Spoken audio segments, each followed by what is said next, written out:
আন্দোলনের মুখে পদত্যাগ করেছেন রাজশাহী বিশ্ববিদ্যালয়ের আওয়ামীপন্থী ৬ দিনব্যাপী রাকসু নেতাদের আন্দোলন চেম্বারে তালা ও রেজিস্ট্রারকে অবরুদ্ধ করে রাখার পর রাতে এই ঘোষণা আসে। আর এ নিয়ে আরো জানাতে রাজশাহী থেকে যুক্ত হয়েছেন সহকর্মী মুস্তাফিজুর রহমান। আন্দোলনের মুখে ৬ দিন পদত্যাগ করেছেন, তারপর বিশ্ববিদ্যালয়ের পরিস্থিতি কি, শিক্ষক শিক্ষার্থীরা কি বলছেন? দেখুন, গতকাল থেকেই রাজশাহী বিশ্ববিদ্যালয়ে একটি উদ্ভূত পরিস্থিতি তৈরি হয়েছিল। অর্থাৎ এখানে যারা সাধারণ শিক্ষার্থীরা ছিলেন এবং রাকসু নেতা, তারাও কিন্তু একটি আলটিমেটাম দিয়েছিলেন যে রাজশাহী বিশ্ববিদ্যালয়ে আওয়ামীপন্থী কোনো শিক্ষক এবং ডিন তারা প্রবেশ করতে পারবে না।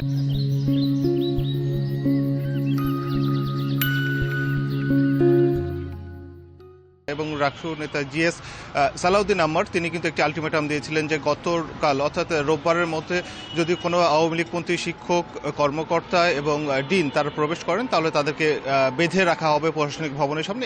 এই ধরনের একটি বক্তব্য তিনি কিন্তু মিডিয়ার সামনে দিয়েছিলেন এবং সেটি কিন্তু ফেসবুকে অর্থাৎ সামাজিক যোগাযোগ মাধ্যমে সেটি বেশ এটি ভাইরাল হয়েছিল।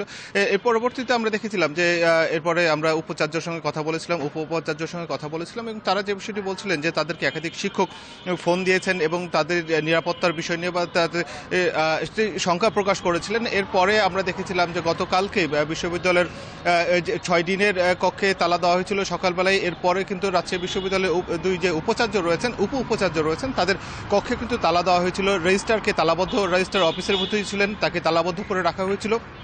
এই পরিস্থিতির ফলে কিন্তু আমরা সন্ধ্যাবেলায় দেখেছি, সন্ধ্যার পরে অর্থাৎ উপাচার্য যখন বাইরে ছিলেন, রাজশাহীর বাইরে ছিলেন আমরা যতটুকু জেনেছিলাম, এরপরে তিনি যখন ফিরেছেন সন্ধ্যার পরে গতকালকে বিকেল ৪টা নাগাদ কিন্তু রাকসু নেতাদের সঙ্গে অর্থাৎ রাকসুর সঙ্গে উপাচার্যের একটি বৈঠকের সিদ্ধান্ত ছিল, সেটি কিন্তু পরবর্তীতে পিছিয়ে দেওয়া হয় এবং সন্ধ্যার পরে যে ডিনকে উপাচার্য ডাকেন এবং তার বাসভবনে এই বৈঠকটি হয়। এরপরে কিন্তু সিদ্ধান্ত নেওয়া হয় যে ছয় ডিন অর্থাৎ আওয়ামী লীগের সময় যারা যারা নির্বাচিত হয়েছিলেন এই ৬ দিনকে তারা অপরগতা প্রকাশ করেন এবং তারা তাদের অবস্থান থেকে সরে আসেন এবং পদাধিকার বলে এখন এই ৬ দিনের দায়িত্ব কিন্তু উপাচার্য তিনি এই দায়িত্বে অর্পিত হয়েছেন এবং এখন পর্যন্ত বিশ্ববিদ্যালয়ে গতকালকে রাকসুর পক্ষ থেকে ৩ দিনের রাকসু সহ এখানে সাধারণ শিক্ষার্থী যারা ছিলেন, যারা আন্দোলন করছিলেন, তারা কিন্তু 3 দিনের আলটিমেটাম দিয়েছিলেন এবং সেখান থেকে তাদের যে আলটিমেটামগুলো ছিল এর মধ্যে একটি দাবি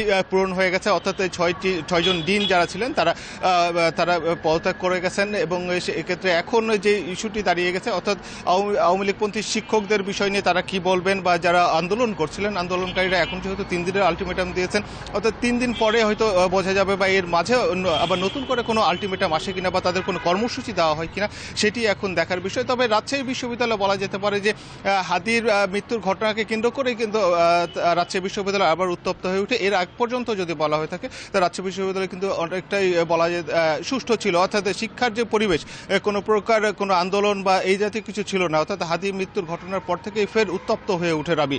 এরপর থেকেই কিন্তু তাদের যে দাবিগুলো এইটি আসে এবং আওয়ামী ফ্যাসিস্টদের বিরুদ্ধে তারা আবারও সোচ্চার হয়ে ওঠেন এবং তারা বলেন যে রাজশাহী বিশ্ববিদ্যালয় এবং রাজশাহীতে আওয়ামী কোনো ফ্যাসিবাদদের অবস্থান থাকবে না। এর প্রেক্ষাপটে কিন্তু রাজশাহী বিশ্ববিদ্যালয় তাদের এই আন্দোলন এবং 3 দিনের আলটিমেটাম। তো এই ছিল রাজশাহী বিশ্ববিদ্যালয় থেকে সর্বশেষ। রাজশাহী বিশ্ববিদ্যালয় থেকে জানাচ্ছিলেন সহকর্মী মুস্তাফিজুর রহমান।